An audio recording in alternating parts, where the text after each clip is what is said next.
He's deep down in that burrow, isn't he? It's sort of hard to retrieve yourself out of that. I don't Well, know. that interview sparked widespread backlash, with a new poll revealing a majority of Brits want to see Harry stripped of his HRH title. For more, we're joined by royal expert Juice Elizabeth's birth.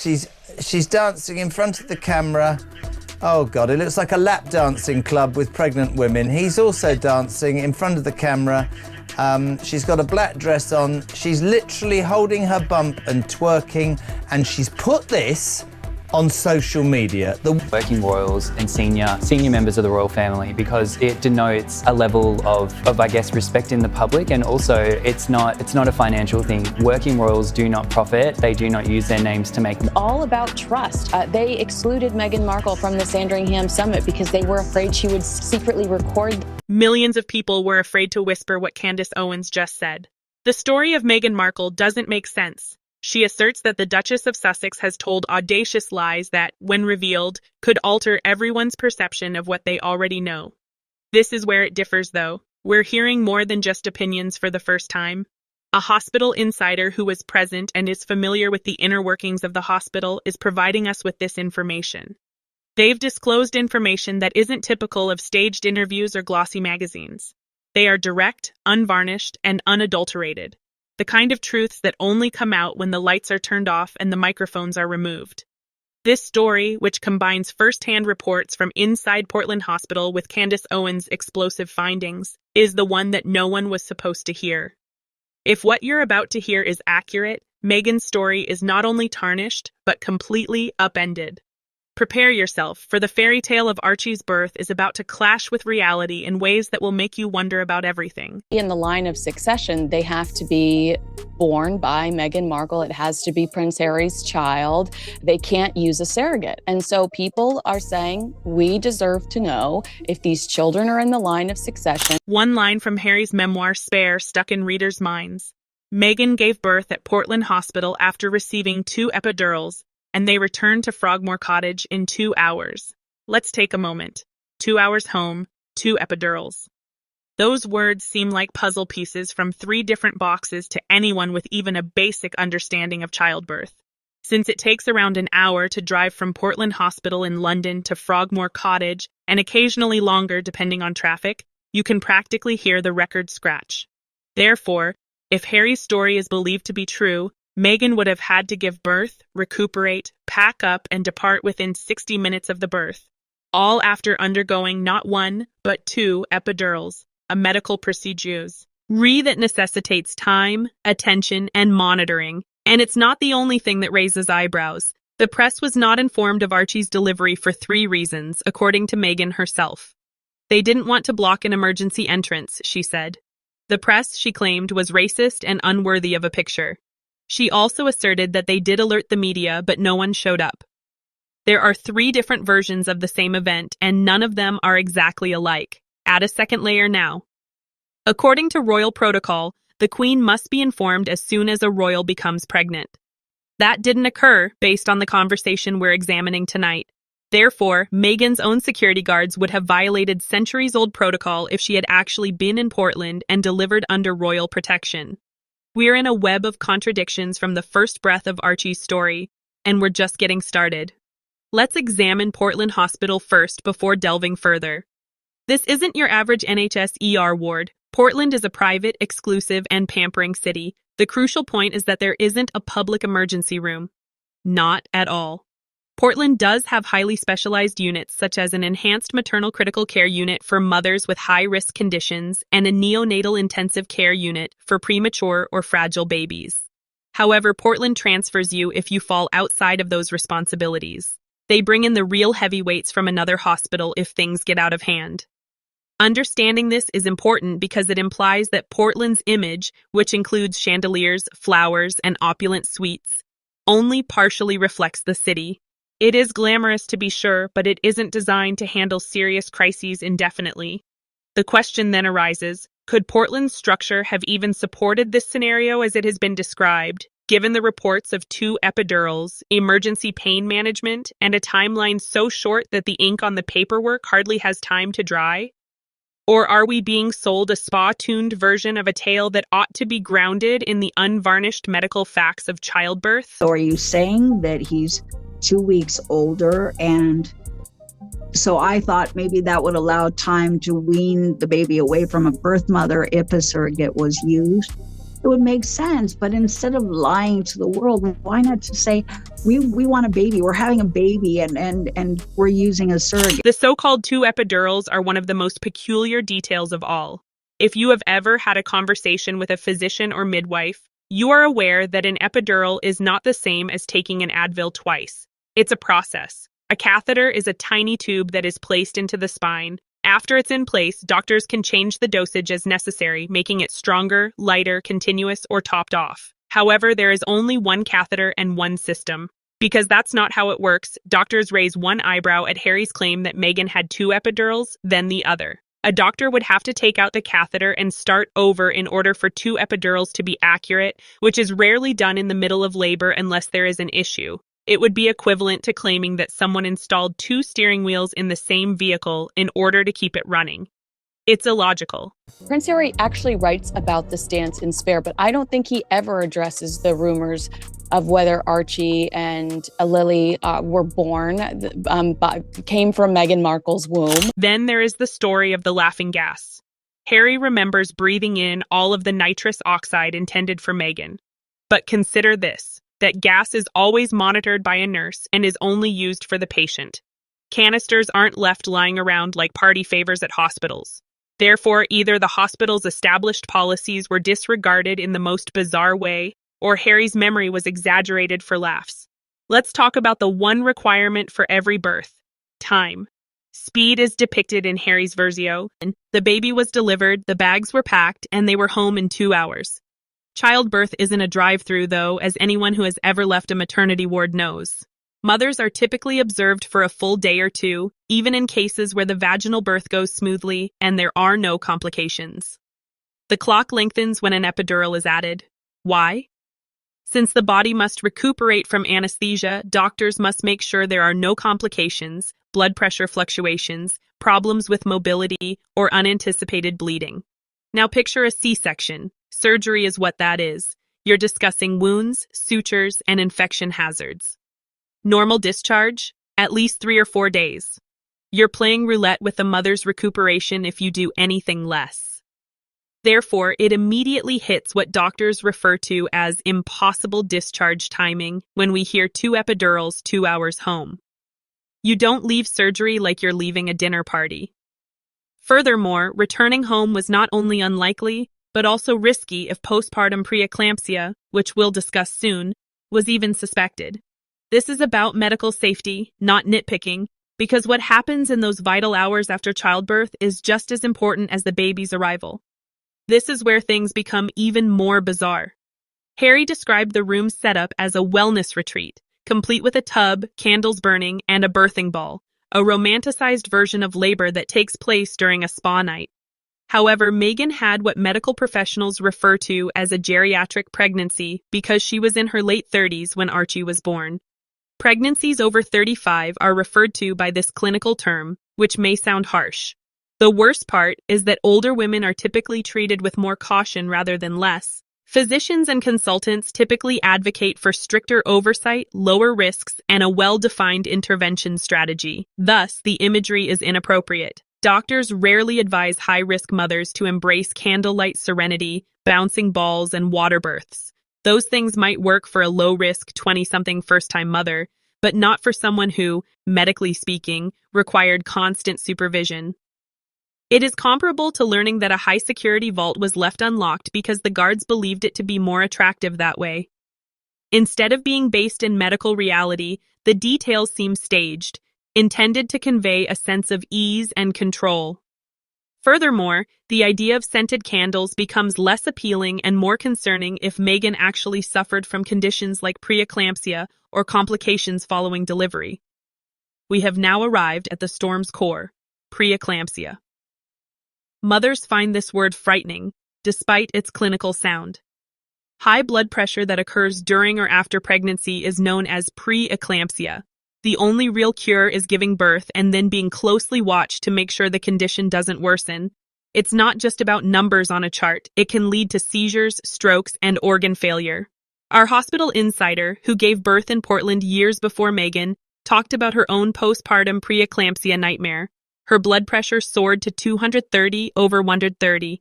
Doctors put her on magnesium sulfate, a cruel treatment that burns in the veins and leaves you feeling exhausted, to keep her alive. However, it's the only way to prevent seizures. In her instance, it progressed to HELP syndrome, a serious side effect that targets the blood and liver. They didn't send her home. She wasn't strolling around with takeout and candles burning brightly.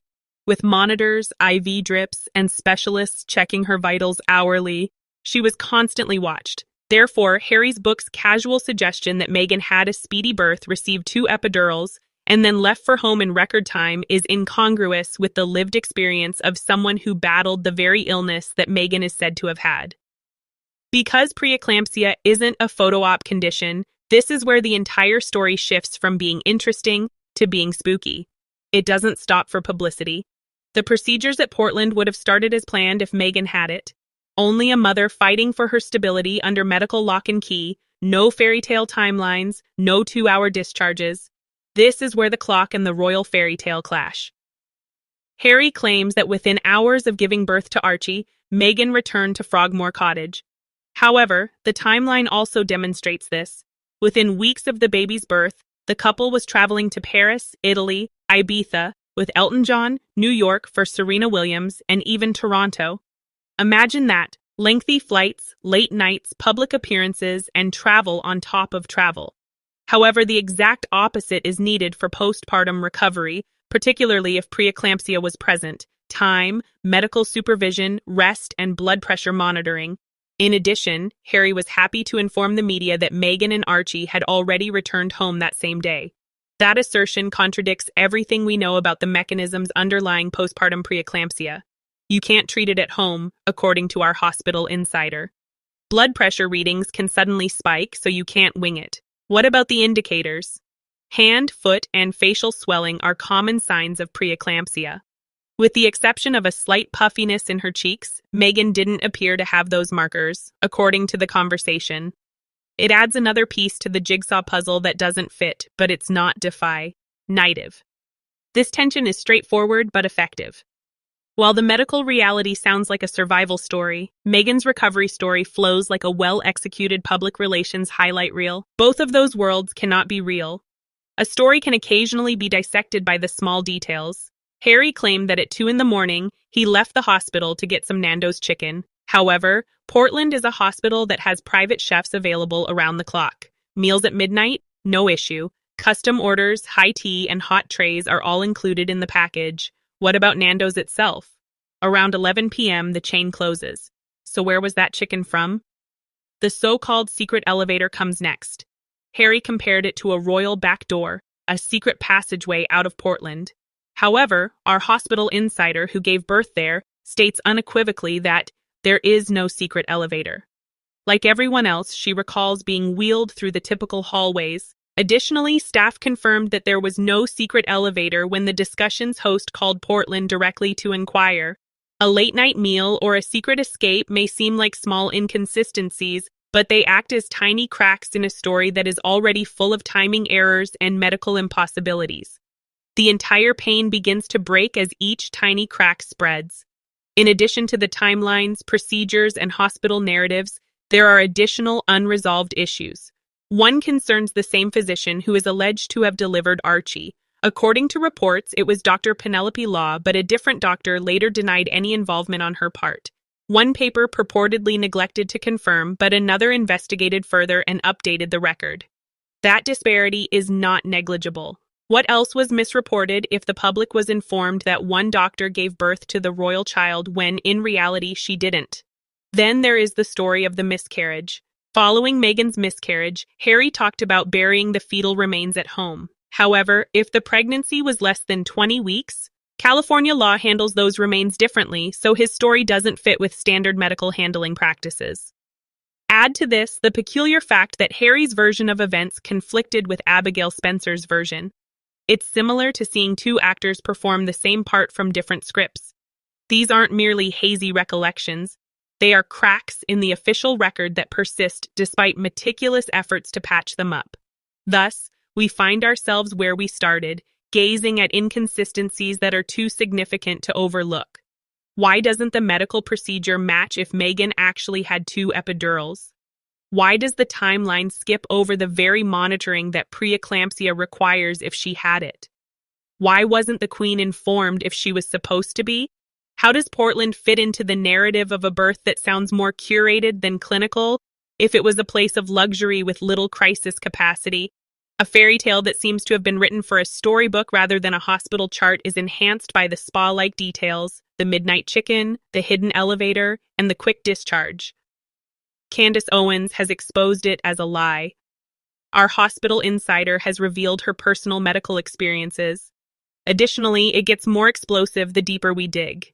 Because trust is at the heart of this, not just Archie's birth. About what is revealed, what is kept secret, and what happens when the most personal of tales, the birth of a child, is performed in public. Ultimately, we are left with the one unavoidable fact. There was just one click to start it. In early October 2025, royal watchers discovered something was missing when they visited the royal family's website. Although their profiles, which had previously been filled with glowing details, had been cleared out, the Duke and Duchess of Sussex were still listed under members of the royal family. The passages detailing Meghan's time in college, her time spent working as a charity worker, her time spent in Hollywood, and her internship in Argentina were no longer there. Harry's references to his early schooling, his Sandhurst record, and Eton College also vanished. All that was left were simple, almost sterile words.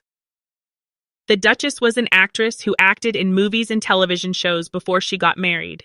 The Duke of Sussex is involved in charitable endeavors related to veterans' welfare and mental health. That's all. No history, no royal tale, no warmth.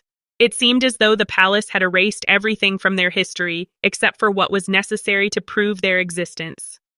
According to palace insiders, the choice wasn't taken hastily. This was no coincidence.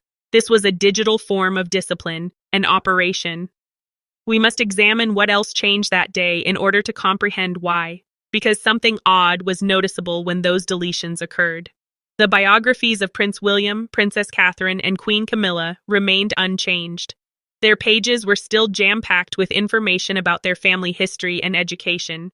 Only the pasts of Harry and Meghan were revealed. At that point, the pattern began to take shape. This had nothing to do with editing. Erasing was the topic. Every word on that website is significant to the royal family. It's more than just a record, it's a declaration of authority. To be fully listed there is to be recognized as a member of the core team that support. It's the king, the working monarchy. But simply having your information deleted sends the message that you are no longer one of us. According to insiders, after an internal review, palace officials secretly started confirming each biography on the website. They were asked to verify which information was verifiable and which was not. And issues started to arise when they got to the Duke and Duchess of Sussex. Records, emails, and discrepancies accumulated. The dates were off, the titles were overly dramatic. There were some claims that were completely unsupported. One source claims that the king wants accuracy, not myth. That precision required a cost. All dubious lines had to be dropped. The royal website would then act as a correction rather than a memory book for the Sussexes. 2 royal pages now appear as spectral placeholders as a result. The rest of the family is still well described, including Catherine's education and family life, William's environmental work, the Queen's charitable endeavors, and the King's lifetime service. However, the pages are blank for Harry and Meghan. The exiled royals and the official royals are now separated by a digital wall. Furthermore, the distinction is not negligible. It's the royal way of saying we've deleted the drama, not just the details, according to a former palace aide. You must start where Meghan's old story started, at Northwestern University in Illinois, in order to comprehend why her biography disappeared. Meghan boasted for years that she earned a dual degree in international relations and theater in 2003. For years, it appeared on the royal website in interviews and media profiles, a detail intended to portray her as sophisticated, well-educated, and worldly. However, recent information from people close to the university completely alters that perception. While it is true that Meghan allegedly attended Northwestern, she never made it back for her last semester. The graduating yearbook for 2003 does not include her name. The fact that Northwestern does not grant an international relations degree is even more startling. International Studies is the name of the official program, which is offered by a different school entirely. Meghan attended the School of Communication, where students major in journalism, theater, or film rather than diplomacy. Her so-called dual degree was therefore probably not feasible. According to those with knowledge of the university, she only studied theater. Therefore, the removal of that dual degree line from the royal website wasn't merely a correction. That the palace had once published something they couldn't verify was a silent admission. Every little detail counts in Buckingham Palace. On the royal site, each sentence is examined, accepted, and verified twice. It comes down to that, regardless of who it embarrasses, if a statement cannot withstand scrutiny. Meghan's page was the most difficult to defend when the king ordered all of the pages to be fact-checked, according to one insider. This was only the beginning, as the rest of the story unraveled once the palace began tugging at that thread. Meghan frequently brought up her internship at the U.S. Embassy in Buenos Aires, Argentina, in her early interviews. A young woman from Los Angeles learning diplomacy, working overseas and honing her Spanish skills sounded impressive. However, academic contacts and embassy sources said that claim was more fiction than reality. Meghan never participated in an official government internship program, according to the embassy. Rather, her uncle, who was involved in diplomatic affairs, allegedly made arrangements for her to spend a few weeks observing embassy work. No official record, and no student visa, and no government clearance. The timeline was even more concerning. Meghan stated that she finished the internship in August 2002, but according to the official internship policy, students had to go back to school right away for another semester. Meghan didn't. Rather, she apparently took a plane to Spain, where she stayed for a few months before coming back to the U.S. Her uncle's job might have also been in jeopardy if her visit had been an official internship, which would have violated government regulations. However, the story is made even stranger by another element. Argentina was in disarray in 2001 and 2002. The economy was in ruins. The streets were crowded with protesters. The bloody December riots claimed the lives of more than 30 civilians. Embassy employees were told at the time to stay indoors and refrain from needless travel. However, according to Meghan's account, she traveled around Buenos Aires, danced the tango, and explored the city. Those descriptions don't make sense to anyone who lived there at the time. Meghan might have embellished for TV interviews or public appearances, but the palace doesn't engage in conjecture. They removed the entire section when the facts did not match. No reference to internships, Argentina, or fluency in Spanish. Because one unverifiable story on the royal website is too many for King Charles. When people overstate their accomplishments, it's simple to write them off as ambition. However, questions become inevitable when the little personal tales don't add up either. Meghan recalled her 1999 high school graduation night at Disneyland in a positive interview. She compared the celebration with classmates, the photos, and the laughter at the end of her school years to a nostalgic American rite of passage. Researchers received a different response, however, when they reached out to SAIS, Immaculate Heart High School, where Meghan attended from 1992 to 1999. According to the school, there was not a formal graduation night out in 1999. The school completely canceled the event because there weren't enough students to be eligible for a group rate. Not a member of the graduating class, everyone who went that year would have gone in private. Even minor discrepancies are significant to the Royal Communications team because they create a pattern, despite their apparent insignificance. The timelines didn't line up when Meghan talked about Argentina. The records didn't match when she mentioned her degrees. Even her recollections of high school were now in doubt. When taken as a whole, they presented a concerning image, a life narrative that was inconsistent with the truth. It was no longer about editing by the time the palace's digital audit got to her profile. Credibility was at issue. Meghan Markle's royal biography was thus dismantled piece by piece. The dual degree was no longer available. The internship at the embassy was gone.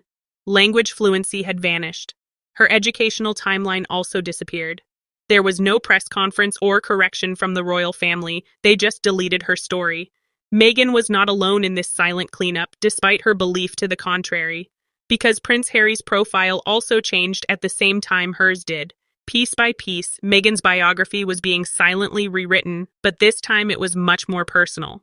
At one point, Prince Harry's page resembled the tale of a cherished young royal. It mentioned his service at Sandhurst, his early education at Eton College, and his illustrious years in the British Army.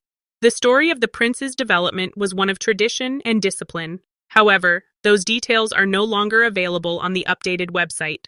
There was no reference to Eton, grades, or his path to success. Palace insiders claim that the choice wasn't made at random. Rumors had been circulating in the royal household for years about Harry's academic struggles at Eton. Before one teacher allegedly assisted him with homework by writing portions of it herself, teachers allegedly claimed that his essays did not meet the school's required standards. She was quietly dismissed when the truth came out. She later filed a lawsuit, alleging that she had been used as a scapegoat for royal privilege. The story faded away as the issue was quietly resolved. It remained buried for years. However, those old scandals surfaced again in 2025 when the palace started going over every line of the royal website, and even the king could see it in this era of openness. People might dig if Eton was mentioned in a paragraph, so they took it off. Absence without a formal explanation or acknowledgement. According to a rumored statement by a former employee, if a detail brings shame, it's easier to delete than defend. The foundation of Harry's story, the prince who fought to be seen as more than the spare and defied the odds, was destroyed in that one deletion. He was not exposed by the palace. The trail that might serve as a reminder to the world that even princes break the law was simply erased. The Duke and Duchess of Sussex suddenly had another thing in common. Parts of their histories were subtly altered for both of them. It wasn't a clerical correction that occurred on the royal website. Several sources claim that it was an operation. According to reports, King Charles ordered a thorough audit of all official pages, speeches, and records pertaining to the royal family when he assumed full control of the monarchy's communications office earlier this year. His directive was straightforward. The crown could only speak the truth. This implied that anything ambiguous, inflated, or contentious had to be removed. The communications team searched through long-neglected archives. Harry's page was subtly flagged for review as well, but Meghan's biography was the clear target. Even Prince Edward's engagements, the Princess of Wales's timeline, and the Queen Consort's section were examined line by line, but they were largely correct. Only when they got to the Sussex pages did the actual issues become apparent. One insider claims that it had nothing to do with resentment. It had to do with honesty. The king did not want unverifiable information to be posted on the official platform of the monarchy. But there was emotional weight to that choice. Because by removing their information, the crown was separating itself from two of its own people, not just fixing a record. It was an unspoken message. We no longer believe their story. And that's the loudest message of all for a family whose reputation has been based on their appearance. The Duke and Duchess of Sussex are still listed on the royal family's website as of tonight.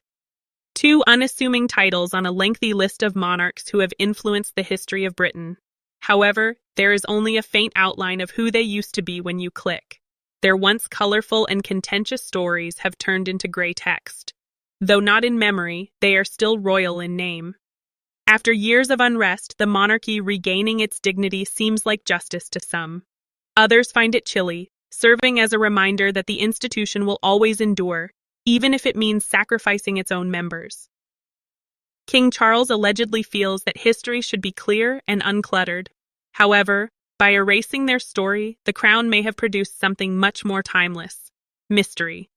Because every removal piques interest, each blank page must be filled. Additionally, more people will wonder what actually transpired behind those walls the more the palace attempts to hide Harry and Meghan. Ultimately, this is able to more than two biographies. It has to do with memory, power, and the unseen ink of history. The monarchy has made the decision to remove, disassociate, and specify what facts are appropriate for its narrative. However, truth manages to endure. The world remembers, even if the words vanish and the website forgets. The ghosts of Harry and Meghan continue to haunt the silence between the erased lines and the broken links, reminding everyone that no matter how strong the crown is, you can't erase a story that people will not stop telling.